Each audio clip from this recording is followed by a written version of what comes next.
By the late Middle Ages, Spain had something no other part of Europe did: libraries, universities, hospitals, advanced math, medicine, and science. So here's the obvious question. If all that knowledge existed in Spain first, and why didn't the Renaissance start there?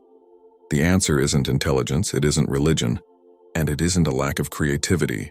It's politics.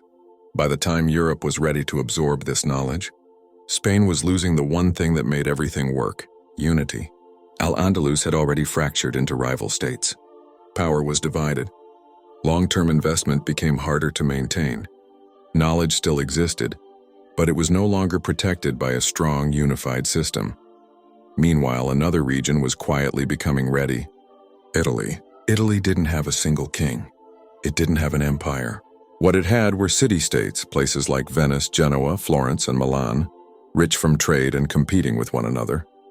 Competition mattered. Italian merchants controlled Mediterranean trade routes. They moved goods between Europe, North Africa, and the Eastern Mediterranean. With goods came books, scholars, and ideas. Italian cities had money. They had banks. They had patrons willing to fund learning. And unlike Spain at this moment, Italy was politically fragmented but economically aggressive. That's a key difference. Italy didn't need unity to innovate. It needed capital and access. And it had both.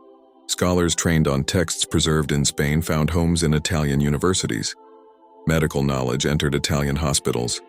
Mathematics entered Italian banking and engineering. Italy didn't invent this knowledge. It used it. Art changed because anatomy and geometry were understood. Architecture changed because math worked. Science advanced because records, measurement, and calculation were already in place. This is how the Renaissance actually begins, not with a sudden awakening, but with a transfer. Spain preserved and expanded knowledge. Italy commercialized and applied it. One saved the past, the other turned it into the future. And once Italy proved what was possible, the rest of Europe followed. That's where we're going next. In the next episode, we'll look at why Italy was uniquely positioned to ignite the Renaissance, and why no other region in Europe could have done it first.